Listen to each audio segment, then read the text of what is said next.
as we finished looking at Ecclesiastes today, we go back. I wanted to bring something up that we talked about last week. Solomon did a study, and it tells us in the Bible that Solomon, there was no one wiser than Solomon before or after. Even today's brainiacs that we have, that we hear all these great news and reports on, there's no one ever been before Solomon ever wiser. There was one thing that I want to reiterate, and it says the good things of life are not always the essence of life. 1 John 5:12 states, whoever has the Son has life. Whoever does not have the Son of God does not have life. As we talked about it last week, Solomon did a study. He looked back at life, and a lot of theologians, they'll say that this was written towards the end of his life. And he wanted to see what life was all about. And as we talked about last week, we all enjoy good things in this life that we live. And every good thing comes from God. And when it was all said and done, Solomon kept saying useless or worthless.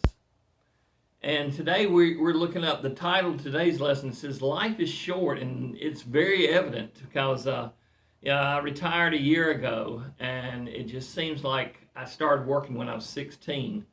And here already 67, looking back at a life of fun and good times, it's just like it happened yesterday. Key verse says, now all has been heard. Here is the conclusion of the matter. Solomon writes, fear God and keep his commandments. For this is the duty of all mankind. And that's found in Ecclesiastes 12:13. It says the lesson focuses the key to a good life is to fear God or revere God. People want to live the good life. They want their lives to count for something, but life is frail and fragile. Much of what we do seems insignificant and only temporary. In the introduction, the writer goes, in the comic strip BC, named for the main character, you will often find him climbing up a mountain to ask some great wise man a perplexing question about the meaning of life. What he usually finds is that the wise man does not have the answers to life either.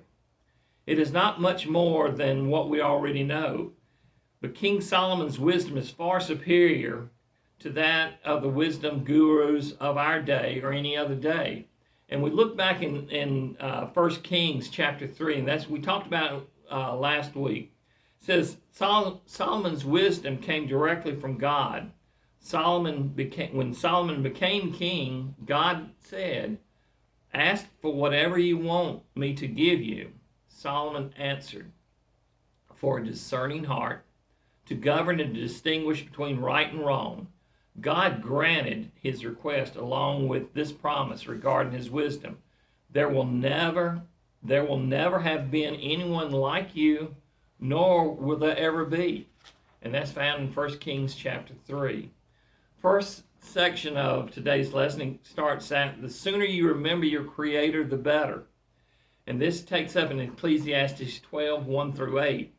Remember your Creator in the days of your youth, before the days of trouble come and the years approach when you say, I find no pleasure in them. Before the sun and the light and the moon and the stars grow dark and the clouds return after the rain. When the keepers of the house tremble and the strong men stoop, when the grinders cease because they are few and those looking through the windows grow dim, when the doors to the streets are closed and the sound of grinding fades, when people rise up at the sound of birds but all their songs grow faint, when people are afraid of heights and of dangers in the streets, when the almond tree blossoms and the grasshopper drags itself along and desire no longer is stirred, then people go to their eternal home and mourners go about the streets. Remember him before the silver cord is severed and the golden bowl is broken, before the picture is shattered at the spring and the wheel broken at the well, and the dust returns to the ground it came from, and the spirit returns to God who gave it. Meaningless, meaningless, says the teacher. Everything is meaningless. Here we see a description of the aging process. As we grow older, we realize that our strength is not what it used to be. Our hands, our arms, our feet, our legs, we can't lift what we used to. Our eyesight grows dim. Our hearing grows dim. And it gives basically the aging process is something that we all go through. And the sooner we learn that, and it's amazing as you look on most of the commercial nowadays, is advertising stuff that helps you look young. But in reality, the body is still aging. No matter how much makeup or vitamins you take and all that, is still an aging process. The writer goes on and says, the last chapter of Ecclesiastes begins with a vivid reminder of the toll sin takes on our human existence. The aging process is poetically described as a vicious and debilitating downward spiral ending in death. That's the reality of it. The believer should not fear death itself, but even believers are victims of the aging process that precedes death. No matter how hard people attempt to hide or delay this aging process, it still happens.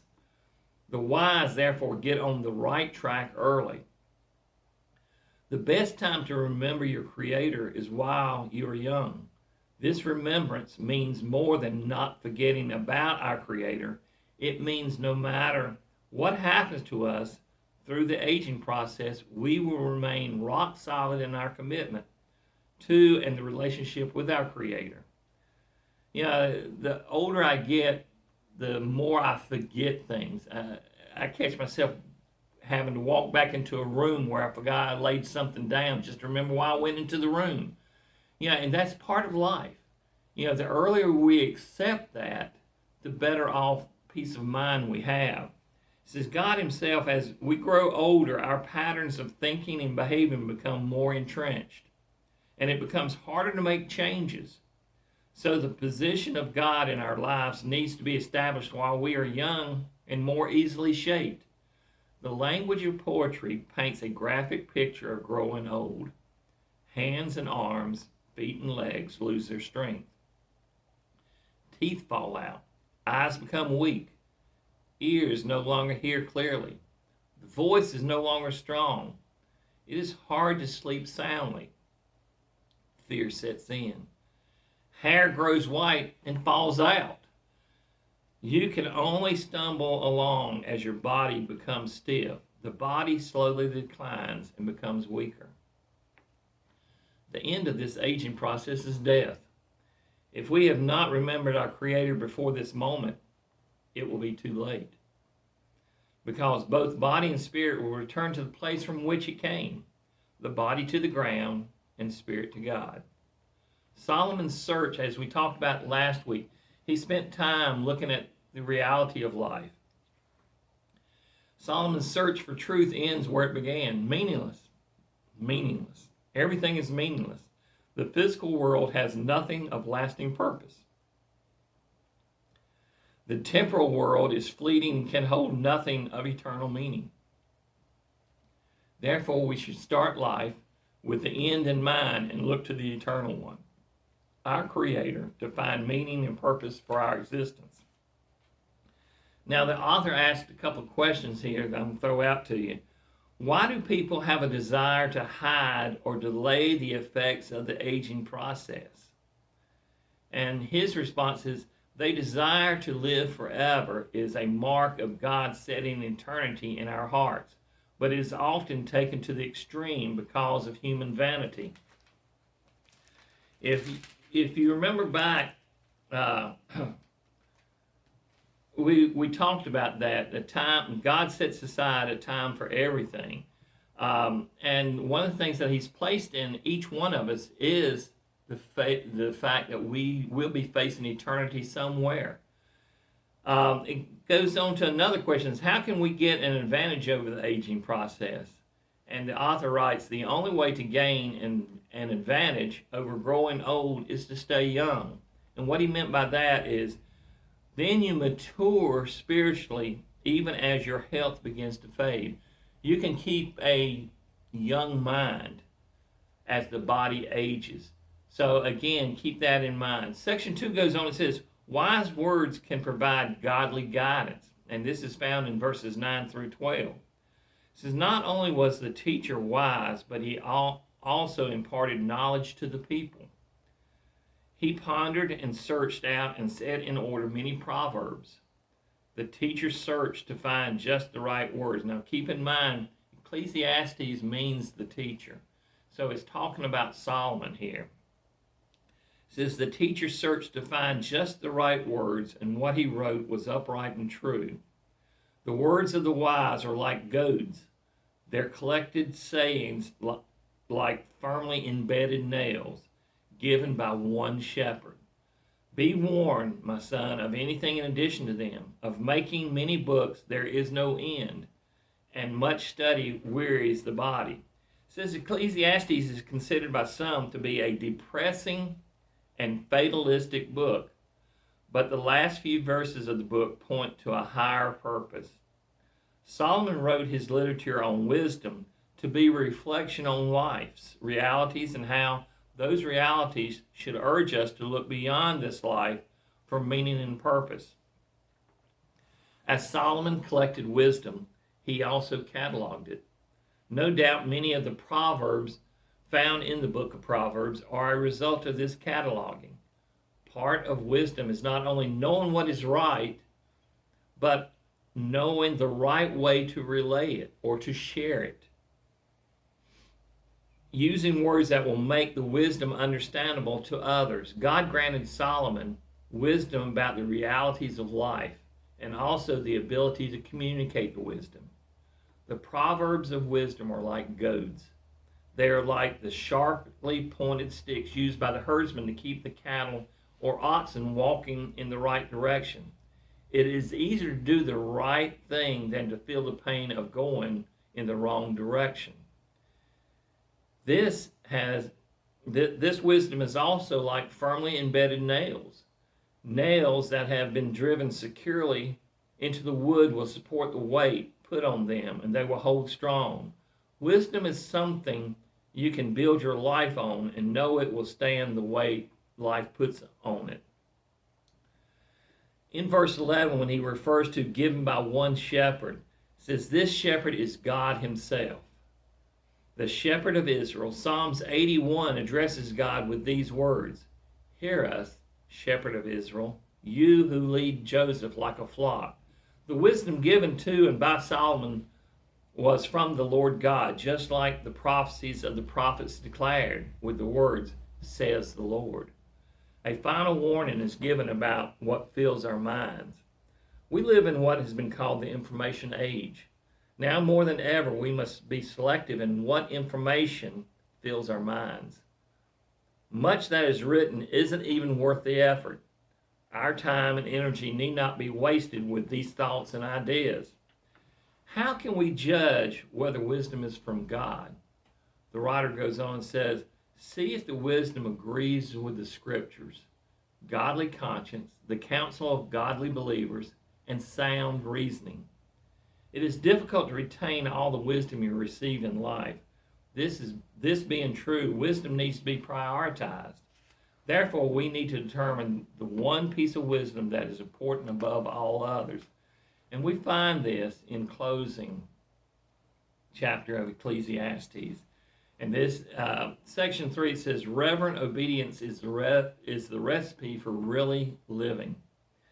And here, Solomon is closing out his studies that he's been doing on life.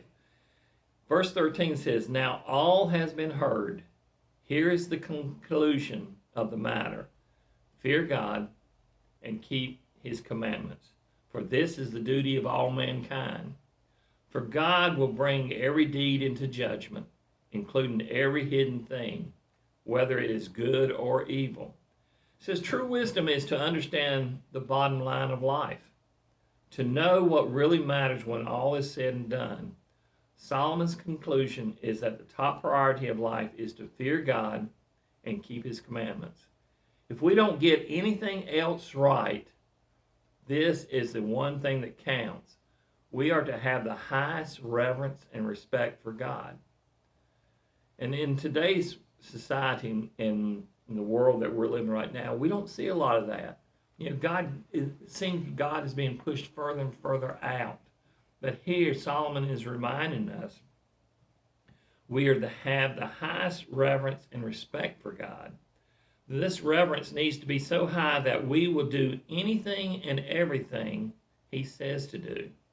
The fear of the Lord is not only the conclusion of the matter, but also where wisdom begins. And in Psalms 111:10, we see it quoted here. It says, "The fear of the Lord is the beginning of wisdom. Good understanding have all those who do his commandments." And you'll also see a reference to that in Proverbs 9:10. It says, "The fear of the Lord is the beginning of wisdom, and the knowledge of the Holy One is understanding." This reverence for and obedience to God is the sum of our existence as humans. Our purpose for existence is nothing more or less than to revere and obey God. If we do this, we get life right. If we don't, we get life wrong. It goes on and says, we should not trifle with an all-powerful and all-knowing judge. When a human judge enters the courtroom, the audience is told to rise. When the divine judge enters his courtroom, all should not only rise but bow down before him. This God, who will be our ultimate judge, is also our creator, to be remembered in our youth. He is the one who has set eternity in our hearts. And that's found in chapter 3 of Ecclesiastes in verse 11. It says, "He has made everything appropriate in its time. He has also set eternity in our hearts. Yet so that man will not find out the work which God has done from the beginning even to the end." So he set eternity in our hearts. Our lives need to revolve around him. We were made to focus upon and live for him.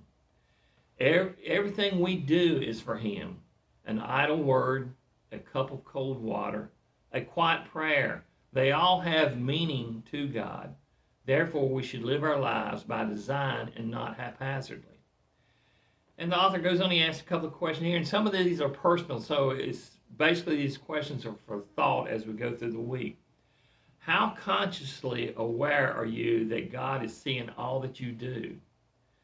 And he responds, God sees and knows everything, including their heart and motivation and intentions. And then he goes, how often does the accounting you will make before God impact your actions and attitude? To live life today in light of judgment tomorrow. What he's saying to us is we've got to understand there is a judgment. Time will stand still somewhere along the way, be it in our passing through death or the second coming of Christ.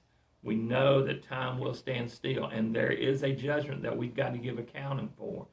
What we did in our lives will be held accountable to us. It says, Solomon, the great teacher of wisdom, concluded, after exhaustive study and observation, that the key to a meaningful life is to revere God and obey his commands. If you do this, your life will find a purpose higher than your brief earthly existence. If you don't do this, your life will never find any purpose, no matter how long you live. Keep in mind what the day's lesson started with. Life is short. What we do for God is the only thing that's going to last. Until next week, have a great week and be safe.